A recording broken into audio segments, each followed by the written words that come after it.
नमस्कार, एक नए वीडियो के साथ आज की इस वीडियो का हमारा विषय होने वाला है शिक्षा शास्त्र यानी एजुकेशन, जिसमें मैं आपको चैप्टर नंबर 4 बताने वाला हूँ। इस चैप्टर का नाम है पुरस्कार एवं दंड। तो मैं आपको नोट्स के साथ साथ इस चैप्टर को समझाऊंगा क्या क्या इसमें बताया गया है। तो बेसिकली जो एग्जाम आता है वो क्वेश्चन आंसर से आता है। क्वेश्चन आंसर से आप समझ जाओगे इस चैप्टर के बारे में। चलिए फिर स्टार्ट करते हैं।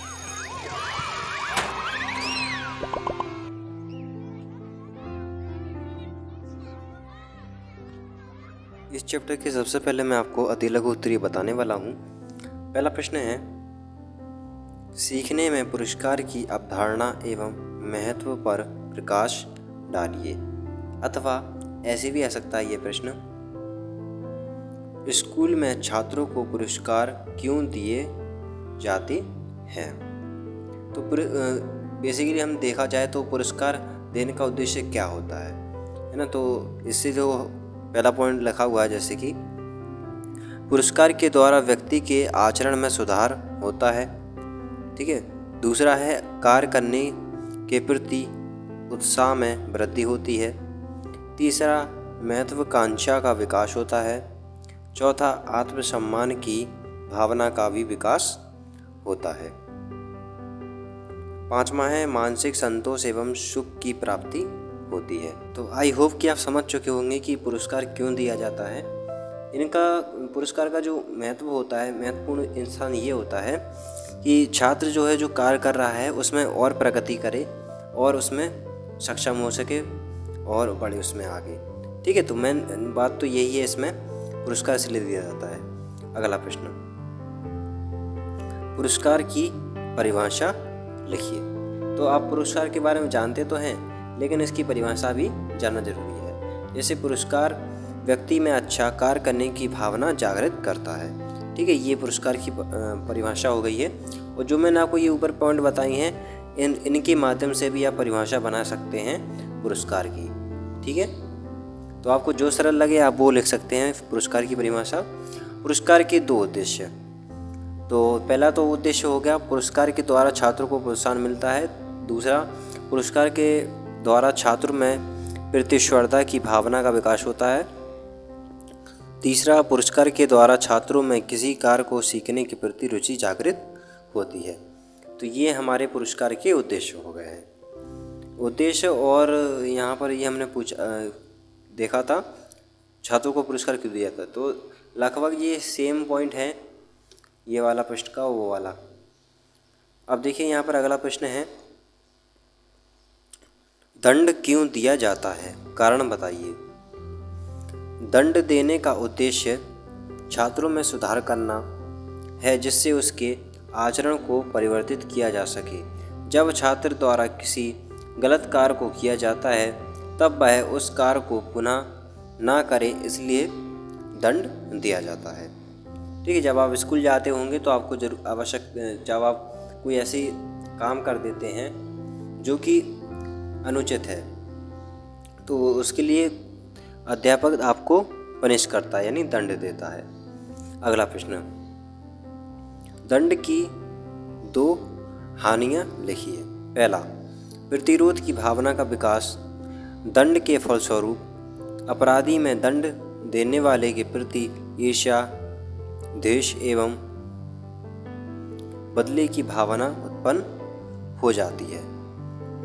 इस भावना के कभी कभी बड़े घातक परिणाम होते हैं। तो जब छात्र को पनिश किया जाता है तो छात्र कभी ना कभी ये सोचता होगा, ये टीचर है जो हमें जो हमने किया नहीं है उसके पश्चात हमें इतना दंड दिया जा रहा है। तो कहीं ना कहीं छात्र के मन में ईर्ष्या या घृणा या क्रोध, इस तरह की बदले की भावना उत्पन्न होती है। तो कहीं ना कहीं कई बार क्राइम भी हो जाते हैं छात्र और अध्यापक के बीच। ठीक है। वह अपने पेरेंट्स को लेकर आ जाता है छात्र, तो ये सारी चीज़ें हो जाती हैं। फिर उसके बाद देखिए अगला पॉइंट है, विपरीत प्रभाव। दंड देने से कभी कभी बालक जिद्दी भी हो जाते हैं और दंड पाने पर भी बार बार यही कार्य करते, अर्थात दंड का उल्टा प्रभाव पड़ता है। तो अब कुछ छात्र ऐसे भी होते हैं जिन्हें हम ढीठ किस्म का बोल सकते हैं। वो उनको दंड भी दिया जाएगा, लेकिन फिर भी वह उसी कार्य को करेंगे, दोहराएंगे जिस कार्य पर उन्हें दंड दिया जा रहा है यानी पनिश किया जा रहा है। अगला प्रश्न, मूर्त पुरस्कार किसे कहते हैं? 3 उदाहरण दीजिए। तो मूर्त का समझ सकते हैं मूर्ति, जो आपके सामने जैसे मूर्ति दिख रही है तो वह एक मूर्त पुरस्कार कहलाता है। मतलब जो आपकी आंखों से आप देख पा रहे होंगे, जैसे कि शील्ड, धनराशि, कुछ ऐसे जैसे कि मेडल हुआ है ना, तो कुछ ऐसे पुरस्कार होते हैं जो आंखों से दिखाई देते हैं। इसको हम पढ़ लेते हैं थोड़ा। मूर्त पुरस्कार का ऐसा प्रकार जो किसी छात्र को सामग्री या वस्तु के रूप में दिया जाता है, जैसे शील्ड, कुछ धनराशि आदि। यह पुरस्कार छात्रों के व्यवहार, मानसिक दशा आदि को सीधे प्रभावित करती है। अगला प्रश्न है, दंड के 2 लाभ बताइए। तो दंड के द्वारा छात्रों की आपराधिक प्रक्रिया पर नियंत्रण स्थापित करने में सहायता प्राप्त होती है, जिससे छात्रों में अनुशासन की स्थापना होती है। उसके अच्छे चरित्र का निर्माण होता है, बुरी आदतों और गलत संगत व आदतों में सुधार होता है। ये जो है दंड के लाभ हैं। कई छात्रों को जब दंड दिया जाता है, कई अपनी इंसल्ट या बेइज्जती की वजह से वह कार्य को दोबारा नहीं करते हैं, वह उनको पता है कि अगर हम ये कार्य करेंगे तो हमें पनिश किया जाएगा, तो फिर अपना जो है वो मार्ग बदल लेते हैं और एक अच्छे मार्ग पर चलने लगते हैं। इसमें उनका अनुशासन का भी विकास होता है, अनुशासन हो जाता है उनमें, और चरित्र का भी निर्माण हो जाता है। अगला प्रश्न, दंड क्या है? शिक्षा में इसकी क्या उपयोगिता है? ठीक है, तो समझिए इसको। छात्रों की गलत आदतों, आचरण, विचार, व्यवहार, चरित्र आदि में सुधार करने के लिए दंड की आवश्यकता पड़ती है। इंग्लैंड में एक विद्यालय में कहा गया था कि यदि दंड को अगर छोड़ दिया जाए तो बालक बिगड़ जाएगा। ठीक है, शिक्षा प्रक्रिया में सुधारात्मक कार्य करने के लिए छात्रों को सही राह दिखाने के लिए दंड का प्रयोग किया जाता है। ठीक है, तो दंड का देना बहुत ही आवश्यक है, क्योंकि जब बालक छोटा होता है तो उसका चंचलता वाला मन होता है, उसमें इतनी समझ नहीं होती है, लेकिन हम में समझ होती है, तो हम उसे दंड के द्वारा एक सही मार्ग पर ले आते हैं। फिर देखिए अगला प्रश्न, छात्रों को दिए जाने वाले सामाजिक दंड का अर्थ लिखिए। तो सामाजिक दंड के रूप में छात्रों की मनोदशाओं को प्रभावित किया जाता है, जैसे कक्षा से बाहर निकाल देना, बेंच में खड़ा कर देना, सबके सामने उसे लज्जित करना, सांस्कृतिक एवं सामाजिक कार्यक्रम भाग लेने से रोक देना आदि, ताकि छात्रों को कार्य करने की प्रेरणा मिल सके। तो ये कहलाता है सामाजिक दंड। तो दंड भी कई प्रकार के होते हैं, अगर लघु में आता है तो मैं आपको साथ जरूर शेयर करूँगा। ठीक है, अब हम लघु स्टार्ट हो गए हैं यहीं से। तो अब लघु में जो पहला प्रश्न है वो है, पुरस्कार से आप क्या समझते हैं? इसके प्रकारों का वर्णन करते हुए उद्देश्य को भी बताइए। तो पहला तो हो गया, पुरस्कार एक ऐसा माध्यम है जो कार्य करने के पश्चात सुखद अनुभव को प्राप्त कराता है। पुरस्कार को हम प्रेरणा का भी रूप दे सकते हैं, क्योंकि अधिगम प्रक्रिया में पुरस्कार के माध्यम से छात्र अपने लक्ष्य की ओर सरलता से आगे बढ़ता है। योग्यता के अनुसार पुरस्कार वह माध्यम है जिसके द्वारा वंचित कार्य के साथ सुखद अनुभूति का सहचार्य स्थापित कर उसे सकारात्मक रूप से अनुकूलित किया जाता है। पुरस्कार छात्रों की क्रियाशीलता बनाए रखता है। तो ये इसमें हम लिखेंगे, इस प्रश्न का उत्तर इस प्रकार लिखेंगे, क्योंकि लघु है थोड़ा इसमें हम बड़ा लिखेंगे, और जो आपके माइंड में आता है, जो आपने शब्द समझा है, उसके बारे में आप और ज़्यादा लिख सकते हैं। अब देखिए अगला प्रश्न, पुरस्कार भेद या प्रकार बताइए।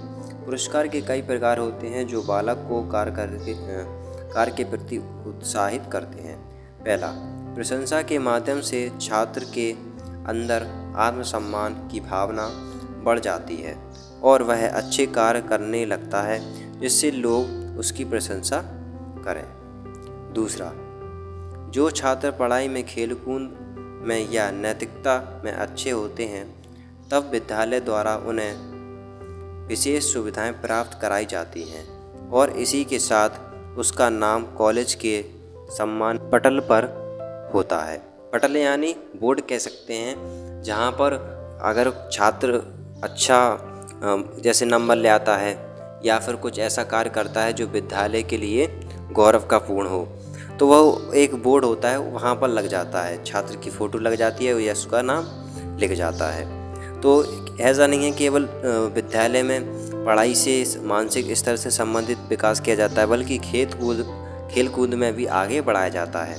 तो खेल कूद का जब पीरियड लगता है तो उसमें सुख सुविधाएँ भी मौजूद होती हैं, जैसे कि बैट बॉल हुआ, तो ये सारी चीज़ें उपलब्ध होती हैं विद्यालय में। ठीक है, अगला पॉइंट, शिक्षा के भिन्न भिन्न क्षेत्रों में विशिष्ट योग्यता प्राप्त करने के लिए छात्रों को मेडल दिए जाते हैं ताकि उसको देखकर और लोग भी प्रेरित हों। ये हो गया। उसके बाद देखिए अगला प्रश्न, पुरस्कार के उद्देश्य बताइए। पहला, छात्रों को अच्छे कार्य करने के लिए प्रोत्साहन देना जिससे उसके कार्य करने की शक्ति में वृद्धि हो। दूसरा, पुरस्कार नियमों और व्यवस्था के आधार पर दिए जाते हैं, जिस नियम का पालन करने के लिए छात्रों को अनुशासन में रहना पड़ता है, जिससे उसमें अनुशासन की भावना का विकास होता है। तीसरा, पुरस्कार के माध्यम से छात्रों में प्रतिस्पर्धा की भावना का विकास होता है। पुरस्कार प्राप्त करने के लिए लोग एक दूसरे से आगे बढ़ने का प्रयास करते हैं। अब आपने देखा होगा जैसे कि आपके छात्र में किसी को पुरस्कार मिला है या मेडल मिला है, तो उसको देख करके आपके माइंड में आता होगा क्यों ना मैं भी ऐसे मार्क्स ले आऊँ और मुझे भी इस प्रकार से सम्मानित किया जाए, ऐसा मेडल मिले। तो इससे आपका क्या होगा, प्रतिस्पर्धा की भावना जागृत होगी और आप जो कार्य कर रहे हैं उसमें और ज़्यादा मेहनत करके उस कार्य को करेंगे और उसमें आपको सफलता हासिल होगी। तो कहीं ना कहीं ये भी एक मेन भूमिका निभाता है आपकी लक्ष्य को प्राप्त करने में। अगला पॉइंट है, पुरस्कार का उद्देश्य बालकों में शक्ति, उत्साह, अभिरुचि का विकास करना है। अगला प्रश्न है, पुरस्कार के लाभ व हानि बताइए। तो हम पहले ही जान चुके हैं लाभ और हानि, तो इसमें हम दोनों कंबाइन करके लिखेंगे। जैसे कि पहला इसमें पॉइंट लिखा है छात्रों की उत्साह वृद्धि करना, दूसरा अच्छे कार्य एवं आचरण के लिए प्रेरणा देना, तीसरा छात्रों में आत्मसम्मान की भावना का विकास करना, चौथा छात्रों में अपने बड़े के प्रति आदर सम्मान की भावना का विकास होना, पांचवा छात्रों को मानसिक संतोष व आनंद की प्राप्ति होना, छठवां है प्रतिस्पर्धा व प्रतियोगिता की भावना का विकास होना। और अब यहाँ पर हानि लिखी हुई है यहाँ से, तो हानि इसमें है, पहला पुरस्कार के द्वारा नकारात्मक प्रवृत्ति का विकास होने लगता है, जिससे उसमें द्वेष और ईर्ष्या की भावना विकसित होने लगती है। तो कहीं ना कहीं ऐसा नहीं है कि आप कुछ और नज़रिए से देख रहे हो, दूसरा और नज़रिए से। जैसे कि किसी को पुरस्कार मिलता है तो दूसरा जो छात्र होता है उसको कहीं ना कहीं ईर्ष्या भी होने लगती है। उसके अलावा अगर दूसरा छात्र है तो वह ये सोचता है कि मैं भी इतनी मेहनत करूं कि मैं भी इस प्रकार से मेडल पा सकूं, है ना। तो अलग अलग प्रकार की मानसिक स्थिति होती है। अगला पॉइंट, जब छात्रों को दूसरे से श्रेष्ठ समझा जाता है तो उसमें अहंकार की भावना आ जाती है। अगला, जो छात्र पुरस्कार नहीं पाते उनमें हीन भावना उत्पन्न होती है। चौथा, कभी कभी छात्र अध्ययन पर से ध्यान हटाकर केवल उसी क्रिया को करता है जिससे पुरस्कार प्राप्त हो। तो ये भी बहुत बड़ी गलतफहमी रहती है छात्रों की कि वह ये सोचता है कि अगर मैं ये कार्य करूँगा तो इसमें मुझे पुरस्कार मिलेगा। बल्कि ऐसा भी हो सकता है जो आप ज्ञान ले रहे हो कहीं ना कहीं वो आपको आगे चल के काम में आए। पुरस्कार तो ठीक है आप ले लोगे, लेकिन फिर कहीं ना कहीं जो आप ज्ञान छोड़ रहे हैं, जिस पर आप ध्यान नहीं दे रहे हैं, फिर वो आपको दिक्कत करेगा आगे चल के। ठीक है, फिर उसके बाद देखिए अगला पॉइंट, कभी कभी छात्र पुरस्कार हेतु गलत तरीकों का प्रयोग करते हैं। अब इसमें छात्र ये भी करते हैं, जैसे कि कोई छात्र अच्छे प्रकार से कार्य कर रहा है, मतलब कि पढ़ लिख रहा है, तो फिर कहीं ना कहीं छात्र ऐसे भी होते हैं जो घृणा करने के उपरांत उसकी बुक्स या नोट्स चुरा लेते हैं, है ना, और उसको परेशान करते हैं। तो कहीं ना कहीं इस प्रकार से भी तरीके अपनाए जाते हैं, छात्र अपनाते हैं पुरस्कार पाने के लिए। अगला प्रश्न, दंड से क्या तात्पर्य है, इसके देने के उद्देश्य बताइए। तो इस प्रश्न को हम कई बार समझा चुका हूँ मैं आपको। तो यहाँ पर तो ऊपर परिभाषा लिखी है, और हाँ मैं आपको बताना चाह रहा था दंड के प्रकार। तो दंड कई प्रकार के होते हैं। पहला तो मैंने आपको बता दिया था, एक सामाजिक दंड के बारे में बताया था। ठीक है, प्रश्न आया था ना, सामाजिक दंड के बारे में बता दिया था। अब मैं आपको सब बता देता हूँ। जैसे कि पहला है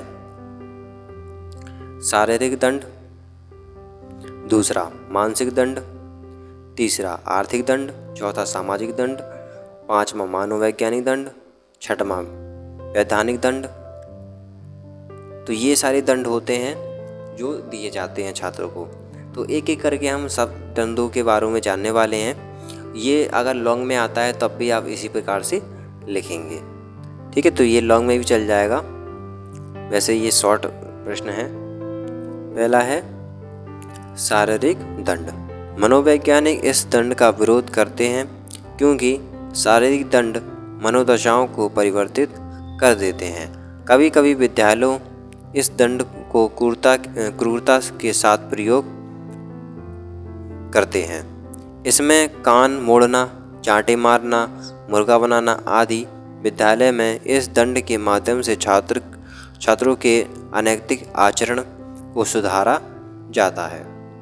कई स्कूलों में बहुत ही स्ट्रिक्टली इस प्रकार के दंडों को दिया जाता है जिससे कि छात्र में सुधार हो सके। दूसरा मानसिक दंड।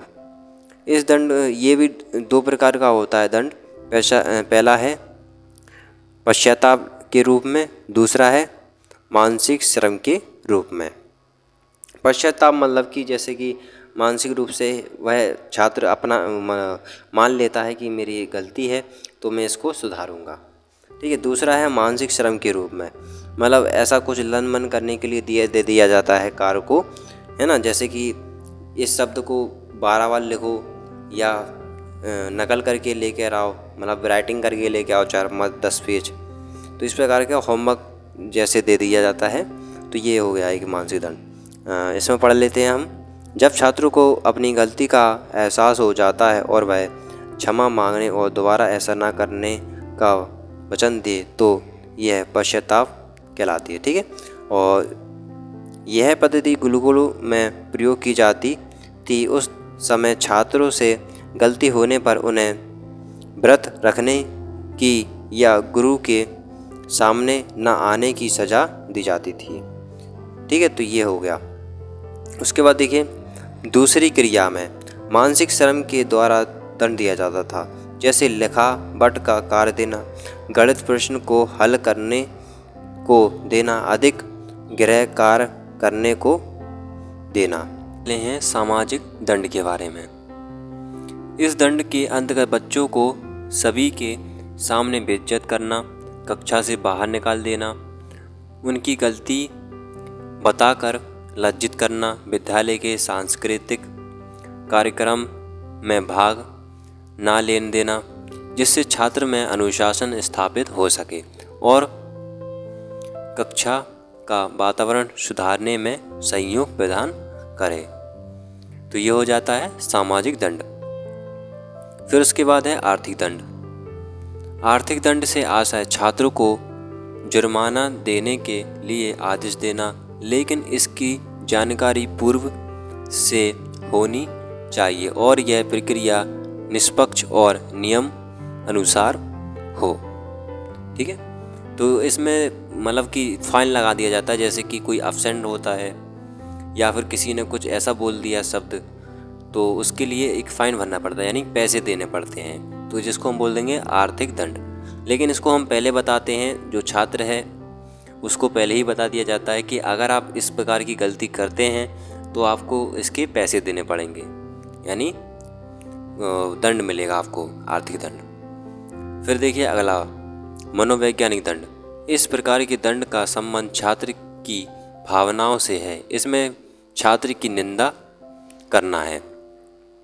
उदाहरण के लिए डांटना, फटकारना और यहाँ पर लगाना, भाव दिखाना आदि। लेकिन इस प्रकार दंड को बहुत सोच समझ कर दिए जाते हैं जिससे छात्रों की मानसिक दशा प्रभावी ना हो। ठीक है, तो ये मनोवैज्ञानिक दंड है, यानी मानसिक दंड। फिर उसके बाद देखिए वैधानिक दंड। यह उन छात्रों को दिया जाता है जो विद्यालय के वातावरण को अनुशासनहीन करते हैं, जैसे किसी छात्र को गंभीर चोट पहुंचाना, किसी हथियार से उस पर वार पहुंचाना। इस प्रकार के छात्रों को विद्यालय से विधि के अनुशासन किया जाता है। उद्देश्य, ठीक है, तो दंड के बारे में तो हमने जान लिया है। अब ये जो दंड दिए जाते हैं इनके हम थोड़े उद्देश्य भी जान लेते हैं, क्या क्या उद्देश्य हैं। पहला, विद्यार्थी में सुधार करने के लिए जिसमें वह अपने आचरण में सुधार कर सके।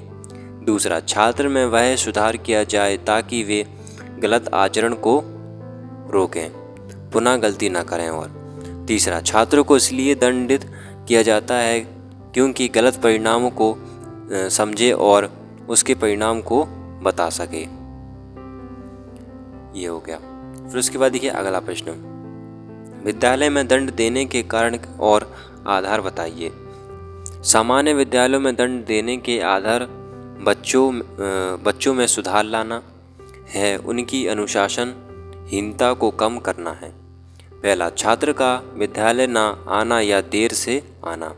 दूसरा, छात्रों के द्वारा पूर्ण गणवेश में न आना या भलीभांति स्वच्छता न होना। तीसरा, शिक्षक तथा सहपाठियों से दुर्व्यवहार करना, संस्था में गाली गलौज करना। चौथा, विद्यालय की संपत्ति को नुकसान पहुंचाना।